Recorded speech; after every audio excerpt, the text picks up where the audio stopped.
Bienvenue Stop Invest, la chaîne des top d'investissement. Ici, on parle essentiellement d'entreprises de qualité. Je viens à peine de terminer la vidéo sur Worldline et Téléperformance et je me rends compte que ça nous fait moins 14,42%. On va s'arrêter là. 2 secondes. Les amis, la période actuelle, je pense que la fête est terminée. Et là, je n'ai pas envie de sonner comme « c'est le crack, etc. » Mais quand je vois des variations pareilles sur des grosses entités, 9% sur Google, 60% sur Worldline, Rémi Cointreau, moins 9%, encore qu'elle était surévaluée. Je commence à me poser, il faut commencer à être de plus en plus prudent. Soyez très exigeants par rapport à vos prix d'entrée. Déjà que Sanofi était sous-évalué. OK? Quantitativement. Maintenant, donc, qu'est-ce qui se passe? On dit ici, qu'est-ce qu'on va prendre ici? Voilà, je prends ça. OK. Je vais commenter l'article. Je commente. D'accord? Sanofi a confirmé vendredi ses objectifs pour 2023 après avoir publié des résultats inférieurs aux attentes au troisième trimestre. Le groupe pharmaceutique a également annoncé son intention de se séparer de son activité de santé grand public au plus tôt au quatrième trimestre 2024 à travers la création d'une société cotée en bourse dont le siège sera en France. Grand public, c'est un peu normal, non? C'est la dynamique même dernièrement, ici, il y a eu Kenvue de je sais pas quelle entité, là, Johnson & Johnson, si je ne me trompe pas. Ne gardez pas la division grand public, gardez la division spécialisée, comme je vous le dis, parce que vous avez remarqué que le spin-off c'est de plus en plus programmé.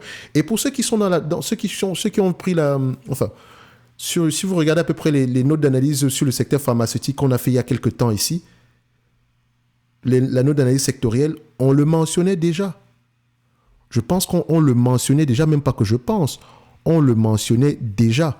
Donc, si je prends pharmaceutique ici, pharmaceutique, laboratoire,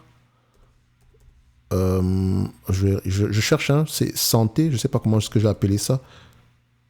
Bon, bref, je pense que j'ai fait une analyse ici sectorielle sur le secteur de la santé où on mentionnait déjà que les entités sont de plus en plus enclins ici à spin-off la partie grand public. Bref, ce n'est pas étonnant que Sanofi, s'il annonce aujourd'hui, je ne sais pas s'il a annoncé aujourd'hui ou bien s'il avait déjà dit depuis, mais voilà, c'est normal, ça fait partie de la dynamique ici, c'est un segment d'activité ici.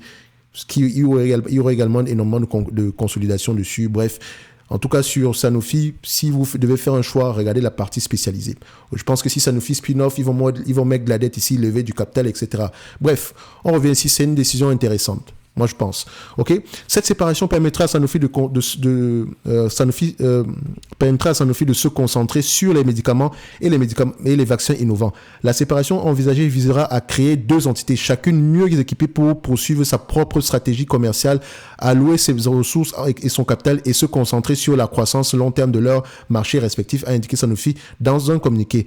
Dans l'exercice en cours, Sanofi continue de tabler sur une hausse de bénéfices nets par action à taux de change constant dans un milieu de fourchette à un chiffre. Donc, Sanofi a également communiqué à des perspectives préliminaires pour 2024 et 2025. Elle a communiqué des perspectives préliminaires pour 2024 et 2025.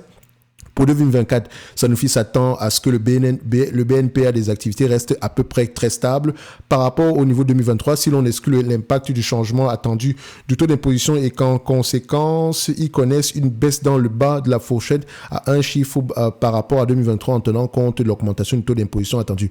Donc, si on prend en considération le taux d'imposition, etc., techniquement, prenez déjà en considération l'augmentation du taux d'imposition, d'accord? Et vérifiez d'abord pourquoi est-ce qu'il augmente. Bref. En tout cas, il faut aller regarder ça ici. Donc, en 2025, Sanofi s'attend à un fort rebond de la croissance de BNPA de ses activités. OK. Le laboratoire a ajouté qu'il ne viserait plus une marge opérationnelle de 32... il ne viserait plus une marge opérationnelle des activités de 32%, tout en... Attendez un peu. Le laboratoire a ajouté qu'il ne viserait plus. OK. Une marge opérationnelle des activités de 32% en 2025, tout en restant attentif à la rentabilité à long terme. Donc, ils ne visent plus 32% en 2025. OK. Sanofi a en revanche confirmé son ambition de générer des ventes supérieures à 22 milliards de dollars en immunologie, 10 milliards d'euros ici, 10 milliards d'euros ici en vaccin, donc 22 milliards d'euros, 10 milliards d'euros. Donc, forte croissance des ventes de Dupixent, encore une fois, le fameux médicament qui fait tout. Sur la période de 3 mois ici, c'est également un médicament, les ventes de Sanofi dépendent énormément de ce médicament-là. OK. Donc, le bénéfice des activités de Sanofi qui correspond au résultat net hors impact des cessions d'acquisition a atteint 3,2 milliards de dollars ici. Donc, le repli s'établit à 1,9. BNPA des activités a atteint 2,55 dollars. Les analystes anticipaient un bénéfice net de l'ordre de 3,27 milliards d'euros ici. Un BNPA ici de 2,61. OK. Donc, on attendait 2,61. On a eu 2,55. OK. Le chiffre d'affaires, Sanofi a reculé de 4,1% en données publiées, mais progresse de 3,2% en taux de change constant, au troisième trimestre à 11 milliards 960, soutenu par une nouvelle fois par l'anti-inflammatoire Dupixent, dont les ventes ont bondi de 32% à taux de change constant pour atteindre 2,85 milliards de dollars. Donc ici, on a eu un effet de change ici négatif. Le groupe a également bénéficié du lancement de Beyfortus pour la prévention des infections des voies respiratoires causées par virus respiratoire syncytial. Je pense qu'on a fait une analyse sectorielle ici dernièrement, non? Si je ne me trompe pas. Excusez-moi. Sanofi, j'en ai parlé. J'ai fait une note d'analyse sur Sanofi, non? Oui, j'ai fait une note d'analyse. Excusez-moi, ma mémoire est de moins en moins bonne. Oui, j'ai fait une note d'analyse sur Sanofi. Donc, c'est pour ça que je me disais, je comprends à peu près ce que je mentionnais ici. Ok, donc voilà, on en a parlé dernièrement ici, par rapport au Beyfortus, etc. Bref, on revient ici. Donc, je pense que vous aimez beaucoup Sanofi. Hein. Qu'est-ce qu'on a eu ici? Ouais, quand même. Hein. Sinon, on comprenez que vous aimez bien. On revient ici. Tech. Alors, donc on dit ici syncytial chez le nouveau-né. Donc, je pense que c'est une nouvelle recommandation. Enfin, pas que c'est un nouveau traitement, mais on le recommande de plus en plus à ces personnes-là dans un traitement, ainsi que l'Altuvio, dont les analystes tablaient en moyenne sur un chiffre d'affaires de 12 milliards d'euros ici au troisième trimestre. Donc, la poursuite de la performance impressionnante de Dupixent, le lancement très attendu de Beyfortus pour la protection de tous les nourrissons contre le VRS et la forte adoption de l'Altuvio dans l'hémophilie sont des éléments importants à l'exécution réussie de la stratégie de croissance durable, blablabla. Donc, ça, c'est du blabla. Donc, ici, en gros, spin-off. Deuxièmement, les marges, on ne s'attend plus à quelque chose aux alentours de 32% ici d'ici 2025. Donc, peut-être également en lien avec ce spin-off-là. Ok, peut-être que le marché n'apprécie pas, mais je vais dire, en fait, je pense que là, comme d'habitude, cette réaction, elle est exagérée, franchement, d'accord?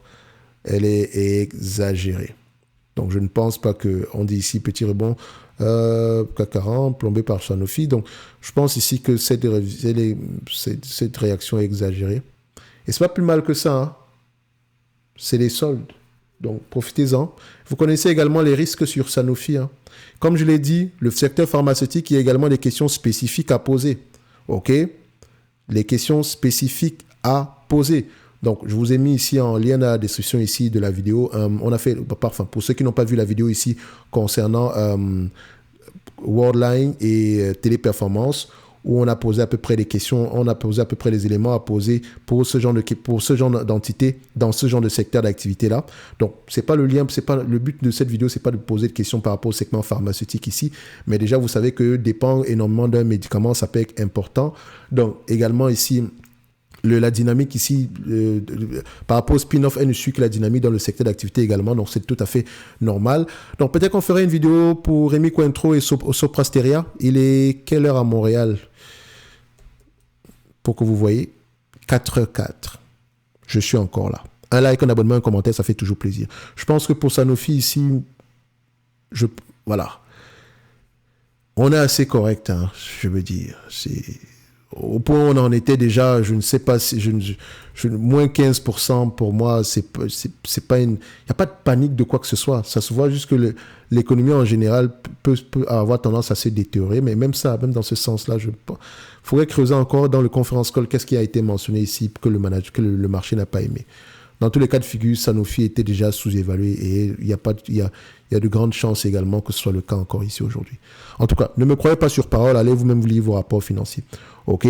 Et pour ceux qui veulent avoir un raccourci sur les questions spécifiques à poser, que ce soit qualitatif, quantitatif, ainsi que les drivers de la croissance dans certaines industries ici, vous avez également le lien dans la description de la vidéo. OK?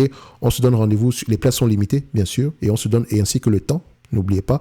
Et on se donne rendez-vous sur la prochaine vidéo. Un like, un abonnement, un commentaire, ça fait toujours plaisir. Peut-être qu'on va revenir ici sur Sanofi quand on aura pris la peine d'écouter les rapports, d'écouter les conférences call. Mais actuellement, je ne vais pas vous mentir que je n'ai pas le temps de le faire. J'ai d'autres priorités ici, surtout pour les abonnés ici du premium ainsi que des formations. Merci.